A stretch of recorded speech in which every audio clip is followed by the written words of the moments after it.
The rain poured heavily against the cracked window of the small apartment, blurring the dim glow of the streetlights outside.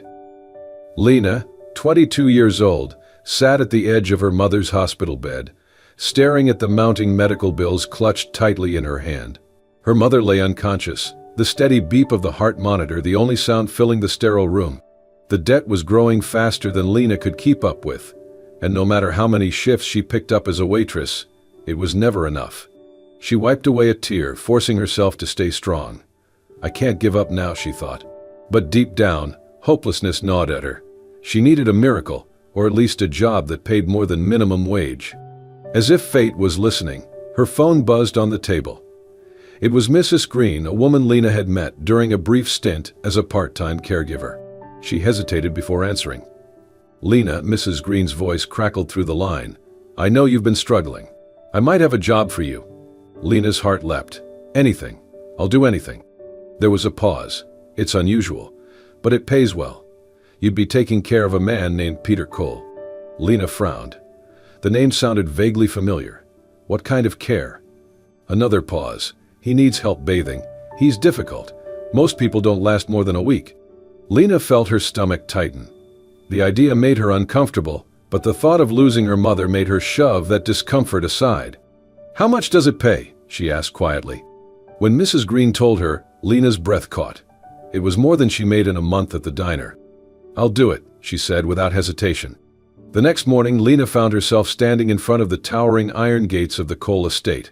The mansion beyond was a stark contrast to her tiny apartment, an architectural masterpiece of glass and stone perched on a hill overlooking the city. The air felt heavy with wealth, but it was cold, lifeless. As the gates creaked open, Lena clutched her worn jacket tighter around her, her heart pounding in her chest. She was led through marble hallways and grand rooms filled with expensive art and furniture that probably cost more than her entire life savings. Mrs. Hawthorne, the sharp-eyed housekeeper, met her at the door of Peter's suite. The older woman eyed Lena up and down, her lips pursed in disapproval. You're younger than I expected, she muttered. Lena straightened her shoulders. I can handle it. Mrs. Hawthorne raised an eyebrow but said nothing. She unlocked the door, turning to Lena one last time. Just do your job and don't expect any gratitude from Mr. Cole, she warned. He's not the easiest man to deal with. With that ominous note, Mrs. Hawthorne disappeared down the hall, leaving Lena alone. Taking a deep breath, Lena pushed the door open. The room was vast, with floor-to-ceiling windows that let in the morning light, casting sharp lines across the sleek, modern decor. But it wasn't the luxury that caught Lena's attention, it was the man sitting near the window. Peter Cole. He was younger than she'd expected, probably in his late 20s, with sharp features and piercing blue eyes that seemed to look right through her. His dark hair was slightly tousled, but it didn't hide the anger simmering beneath his cold exterior. He sat in a sleek, black wheelchair, his legs unmoving, his arms resting on the armrests with a kind of resigned detachment. He didn't greet her, didn't even acknowledge her presence.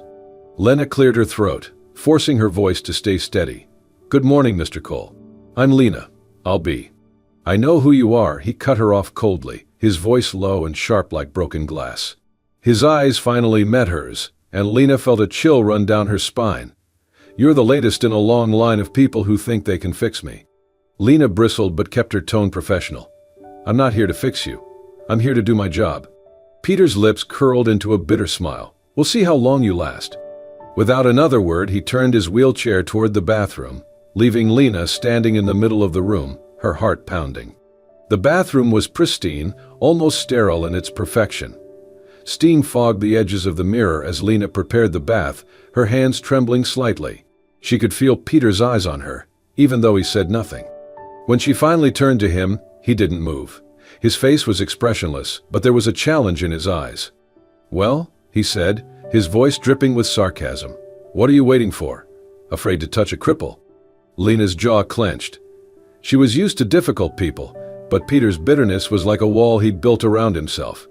I'm not afraid of anything, she shot back, stepping toward him. As she carefully helped him out of his chair, she felt the tension in his body, not from physical strain, but from pride. He hated needing help, hated being vulnerable. But Lena didn't offer pity. She treated him with the same calm, steady hand she would have offered anyone else. The bath was silent except for the sound of water and Peter's occasional sharp instructions. But Lena didn't flinch. She focused on the task, ignoring his attempts to push her away with his words. When it was over, she helped him back into his chair and turned to leave. But before she reached the door, his voice stopped her. "If you make a mistake," Peter said, his tone colder than ever, "I'll fire you on the spot." Lena turned back to face him, her eyes steady and unflinching. "I'm not here to be your friend, Mr. Cole," she said quietly. "I'm here because I need this job. But don't think for a second that I'm scared of you." For a moment they stared at each other, the air thick with tension. Then, without another word, Lena left the room, her heart still racing. She didn't know it yet, but that was the moment everything began to change. The days passed in a rhythm of silence and tension. Lena arrived at the Cole estate each morning, performed her duties with quiet efficiency, and left without fanfare.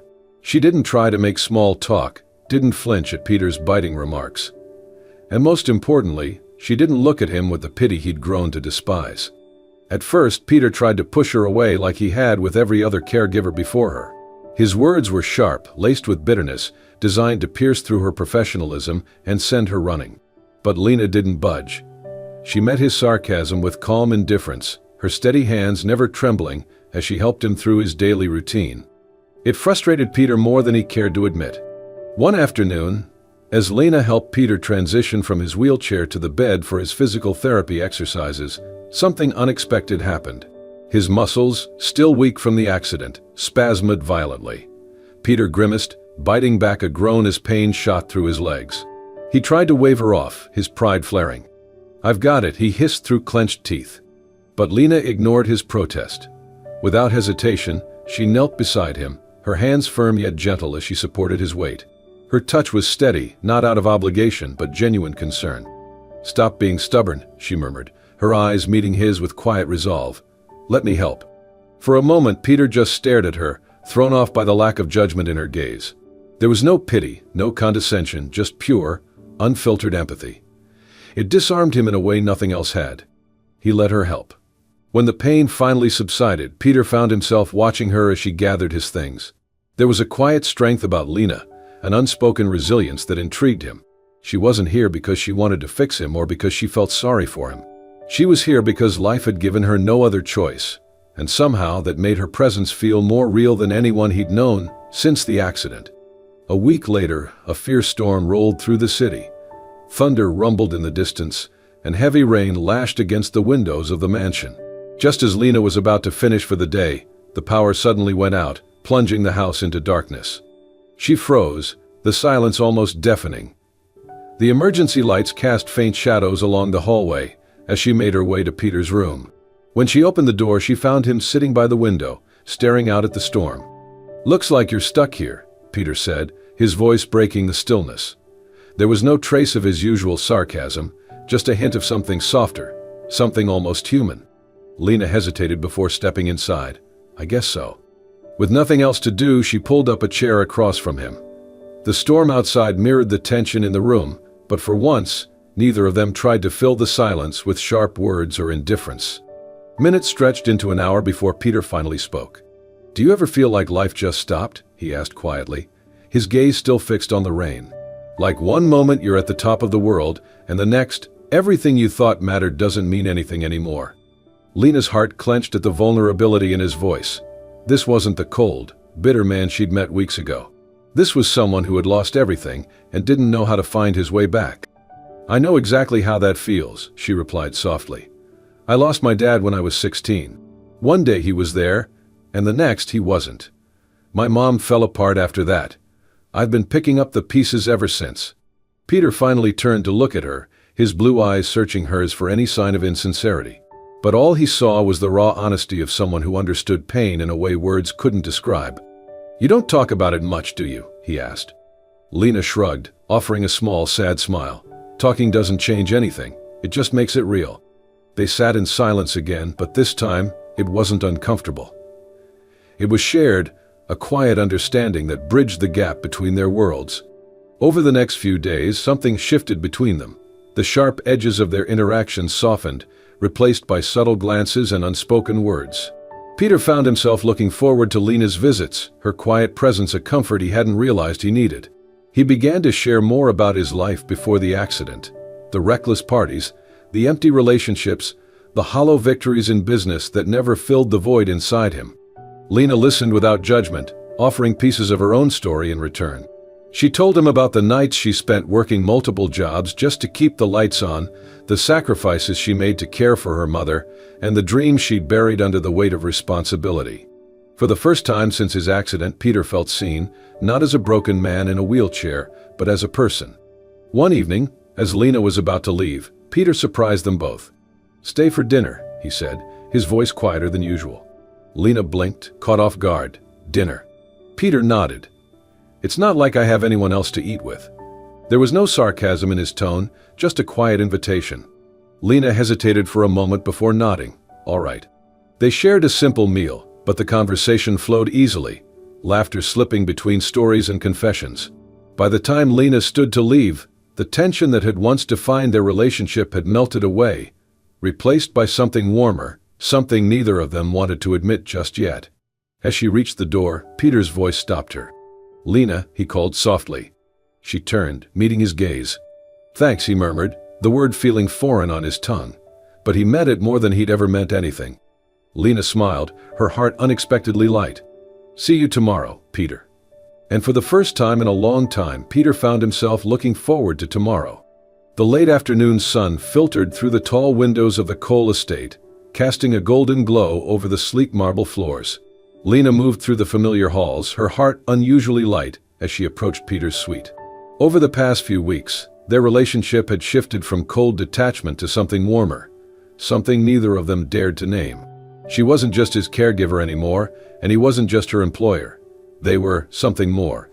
But Lena didn't have time to dwell on those feelings. The mounting hospital bills for her mother weighed heavily on her mind. She had no choice but to keep going, no matter how complicated things became with Peter. That day started like any other. Lena helped Peter through his morning routine, and though he still grumbled about her mothering, there was a softness in his voice that hadn't been there before. When it was time for his bath, Peter wheeled himself into the bathroom, his usual sarcasm noticeably absent. As Lena carefully lifted him into the warm water, something unexpected happened. Peter stiffened, his breath hitching sharply. His eyes widened as he stared down at his legs. "Lena," he whispered, his voice barely audible. Did you see that?" Lena froze, her heart pounding. "See what?" "My leg," Peter choked out, his voice trembling. I felt something." Lena's eyes snapped to his legs, her breath catching in her throat. For a moment, she thought he might be imagining it. But then she saw it, a faint, almost imperceptible twitch in his right foot. "Oh my God," she gasped, her eyes flying to his face. "Peter, that's real." But Peter's face was pale, his eyes wide with fear rather than hope. "No, it's nothing. It has to be nothing." Lena shook her head, her heart racing with excitement. "No, Peter, it's not nothing. This is huge. It means your nerves are healing. You can get better." But Peter wasn't listening.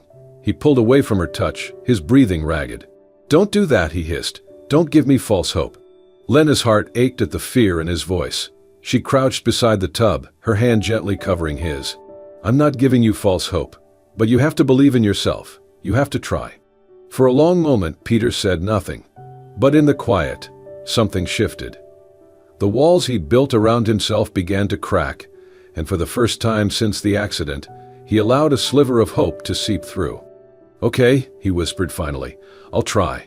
From that day forward, everything changed. Peter began to trust Lena in a way he hadn't trusted anyone in years.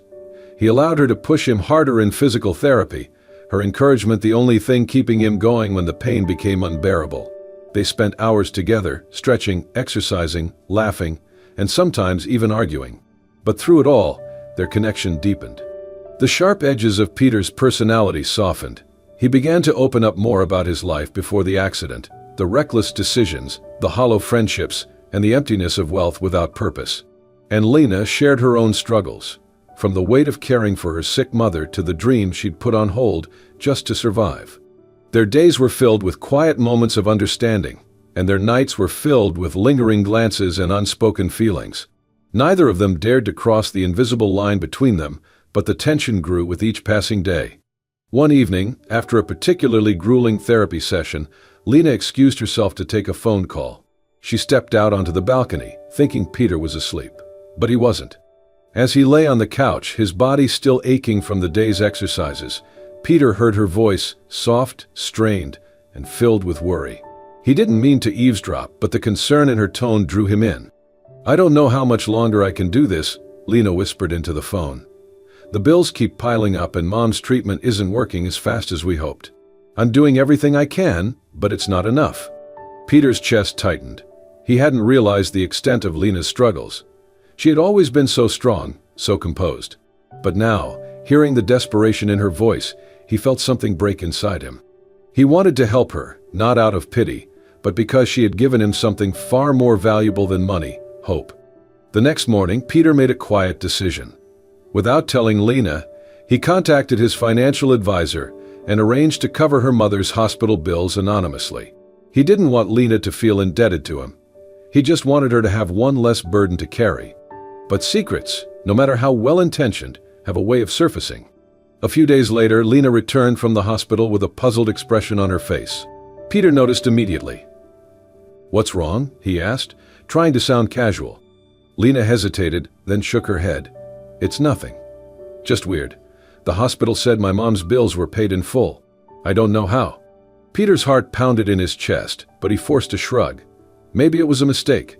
Lena frowned, her eyes narrowing. Hospitals don't make mistakes like that. For a moment, silence stretched between them, thick and heavy. And then realization dawned in her eyes. "It was you, wasn't it?" she whispered, her voice trembling with a mix of shock and something else Peter couldn't quite place. Peter opened his mouth to respond, but Lena's expression stopped him. She wasn't grateful, she was hurt. "Why would you do that?" she asked, her voice rising. "Do you think I'm some charity case? That I'm here because I need your money?" "No," Peter said quickly, his own voice strained. "Lena, that's not why I did it.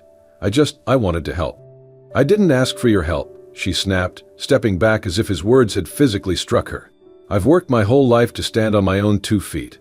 I don't need you swooping in like some hero." Peter's heart ached. He hadn't meant to insult her independence. He just wanted to ease her burden. "Lena, I care about you," he said quietly, his voice raw with emotion. "I didn't do it out of pity. I did it because you've changed my life. You've given me a reason to fight again. And somewhere along the way, I think I fell for you." Lena froze, her breath hitching in her chest. She saw the sincerity in his eyes, the vulnerability he'd never shown anyone else. And for a moment, she wanted to believe it. But fear held her back. "I can't do this, Peter," she whispered, her voice breaking. "We're from 2 different worlds, and no amount of money or feelings will change that." With that, she turned and walked away, leaving Peter alone in the quiet, his heart heavier than it had ever been. The echo of Lena's footsteps faded down the grand hallways of the Cole estate, leaving behind a silence that felt heavier than any of Peter's darkest days. He sat motionless in his wheelchair, his heart pounding, her final words replaying in his mind like a cruel echo. "You think I'm here just for the money. You don't understand me at all." Peter had faced losses before: the accident, his mobility, his old life, but nothing compared to the sharp, gut-wrenching pain of watching Lena walk away. He had tried to explain, tried to tell her it wasn't about charity or pity, but about love. But his words hadn't been enough. And now she was gone. The next few days passed in a haze. Peter withdrew from everything: his therapy sessions, his business meetings, even the few friends who still bothered to check in. The mansion, once merely cold and sterile, now felt suffocatingly empty without Lena's presence. The mornings were the worst.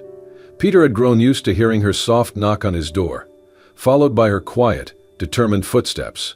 He missed the way she rolled her eyes at his sarcasm, the warmth of her laughter when he let down his guard, and even the way she pushed him beyond his limits in therapy sessions.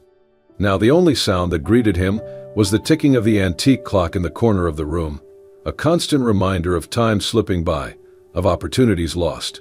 Peter found himself staring at the phone more often than he cared to admit, his thumb hovering over her contact. But he couldn't bring himself to call. What would he even say? "I'm sorry for caring too much." He knew Lena's pride ran deep, and the last thing he wanted was to hurt her further. But the emptiness gnawed at him. Without Lena, his world felt colorless, devoid of meaning. She had brought light into his life in a way he hadn't thought possible, and now that light was gone. Meanwhile, Lena tried to throw herself into her old life, but nothing felt the same. She returned to juggling shifts at the diner and managing her mother's care, but Peter was always in the back of her mind. Every little thing reminded her of him: the sharp scent of coffee in the morning, the sight of expensive cars passing by on the street, even the feel of the cool autumn breeze that mirrored the chill she'd felt when she first stepped into his life. But it wasn't just the good memories that haunted her. The argument replayed over and over in her head, each time making her heart ache a little more. "You think I'm here just for the money?" She had been so quick to judge, so fast to assume the worst. But deep down, Lena knew Peter wasn't like that. He wasn't trying to buy her affection. He was trying to help because he cared, because he loved her. And if she was honest with herself, she loved him too. But the fear of being vulnerable, of admitting that love could bridge the gap between their two worlds, kept her from reaching out. One evening, as Lena sat by her mother's bedside, her mom stirred and opened her eyes. Her voice was weak, but her words were clear. "Lena, you've been carrying too much on your shoulders." Lena tried to smile, blinking back tears. "I'm okay, Mom. You just focus on getting better." Her mother shook her head gently. "You're not okay. I can see it in your eyes. You're hurting." Lena's composure finally broke. She buried her face in her hands, letting the tears flow freely. "I met someone," she whispered after a long silence, "and I messed it up. He tried to help me, and I pushed him away because I was scared." Her mother reached out, her frail hand squeezing Lena's. "Don't let fear keep you from happiness, sweetie. If he's worth it, you'll find a way back." Those words echoed in Lena's heart long after her mother drifted back to sleep. Back at the estate, Peter sat by the large bay window overlooking the city. The sun was setting, casting long shadows across the room, but he didn't notice. His mind was a whirlwind of regrets and what-ifs. His phone buzzed on the table, but he ignored it. Nothing mattered without Lena. But then something shifted in him. He thought about the way Lena had fought for her mother, the way she had pushed him when he wanted to give up, the way she never looked at him like he was broken. "She didn't give up on me," he thought, "so why am I giving up on her?" With a newfound determination, Peter picked up his phone. He didn't know if Lena would answer, but he had to try. But Lena wasn't at home. She was standing outside the Cole estate, her heart pounding in her chest. She had wrestled with her pride for days, but her mother's words had finally given her the courage to face the truth. She missed Peter. She loved him. And she wasn't going to let fear stand in the way anymore. Taking a deep breath, Lena pressed the doorbell. Inside, Peter's phone slipped from his hand as he heard the familiar chime echo through the house. His heart skipped a beat, hope flaring in his chest. Could it really be? Wheeling himself to the front door, he flung it open, and there she was. Lena stood on the doorstep, her eyes filled with a mixture of uncertainty and hope. For a moment, neither of them spoke, the weight of their shared pain hanging heavy in the air. Then, finally, Lena broke the silence. "I'm sorry," she whispered, her voice trembling. "I was wrong. You didn't deserve what I said. I know you weren't trying to buy me or fix me. You were just trying to love me. And I was too scared to admit that I love you too." Peter felt the tightness in his chest ease, replaced by a warmth he hadn't felt in weeks. He reached out, his hand brushing against hers. "I missed you," he murmured, his voice thick with emotion. "More than I can say." Lena smiled through her tears. "I missed you too." And in that moment, standing on the threshold of the life they'd both been too afraid to claim, they knew they were exactly where they were meant to be. The sun filtered through the large windows of the rehabilitation center, casting soft rays on the polished floor. A small crowd had gathered, therapists, patients, and a few curious onlookers, whispering among themselves, their eyes fixed on the man who had become the center of attention. Peter Cole. The once cold and distant millionaire now sat in his wheelchair, his jaw tight with determination. Today wasn't just another therapy session. It was the day he'd proved to himself, and to Lena, that he was more than his past, more than his mistakes. That he had fought to become a better man because of her. Peter gripped the armrests of his wheelchair, feeling the slight tremor in his legs, the same tremor that had once filled him with fear, but now sparked a flicker of hope. His physical therapist, Mark, crouched beside him, giving an encouraging nod. "You've got this, Peter," Mark said quietly. "Just like we practiced." Peter took a deep breath, his heart pounding. This wasn't just about standing up, it was about standing for everything he'd come to realize since meeting Lena. The walls he had built around his heart had crumbled because of her unwavering belief in him, and now he was ready to show her how much that belief had changed his life. Slowly, Peter pushed against the armrests. The strain in his muscles was intense, but he gritted his teeth and focused on the goal ahead. Inch by inch, his body lifted. The murmurs in the room grew louder as, for the first time since his accident, Peter Cole stood on his own 2 feet. At that exact moment, Lena stepped into the rehab center, her breath catching in her throat at the sight before her. She had come to apologize, to tell Peter how much she regretted walking away. But nothing could have prepared her for this. There he was, standing. The man who had once believed he was broken beyond repair now stood tall, his eyes focused and unwavering. Her heart swelled with a mix of pride, love, and overwhelming emotion. Tears blurred her vision as she rushed forward, her footsteps echoing in the silent room. Without thinking, without caring about the people around them, Lena threw her arms around Peter, holding him tightly as the tears streamed down her face. "You did it," she whispered against his chest, her voice trembling. "Peter, you did it." Peter's arms, still shaky but strong, wrapped around her. He pressed his forehead to hers, his heart beating in sync with hers. "I did it because of you," he murmured, his voice raw with emotion. "You believed in me when I didn't believe in myself. You gave me something to fight for." Lena pulled back just enough to look into his eyes, her own filled with tears. "I left because I was scared," she admitted, her voice breaking. "Scared of how much I loved you. I thought our worlds were too different, that we could never fit together. But I was wrong. I love you, Peter. I don't care about the money or the past. I just want you." A soft smile spread across Peter's face, and in that moment, all the pain, all the heartache, melted away. He cupped her face in his hands, his thumbs brushing away her tears. "And I want you," he whispered, before pressing a tender kiss to her lips. The room around them faded into nothingness as they held each other, their hearts finally at peace. Months passed, and life took on a new rhythm. Peter continued his rehabilitation, pushing himself further each day with Lena by his side. His body grew stronger, but it was his heart that had undergone the greatest transformation. No longer the cold, distant man he once was, Peter embraced life with a passion he never knew he had. Lena, with Peter's support, opened her own art gallery in the heart of the city. The once struggling artist now thrived, her paintings capturing the beauty of resilience, love, and second chances. The gallery quickly became a success, but for Lena, the greatest masterpiece was the life she and Peter were building together. They spent their days balancing work and love, their worlds seamlessly intertwined. There were still challenges, of course, but they faced them together, as partners, as equals, as soulmates. One evening, as the sun dipped below the horizon, Peter and Lena stood on the balcony of their shared home, the city lights twinkling below. Peter slipped his hand into Lena's, their fingers intertwining effortlessly. "You know," Peter began, his voice soft, "I used to think I had everything, money, power, success. But none of it meant anything until I met you." Lena smiled, resting her head on his shoulder. "And I used to think I had to carry the world on my own. But you showed me it's okay to lean on someone, to love someone." Peter turned to her, his eyes filled with a love so deep it took her breath away. "No more fears," he whispered. "No more running. Just us." "Just us," Lena echoed, her heart full. And as they stood there, wrapped in each other's arms, they knew their story wasn't just about overcoming physical limitations or emotional scars.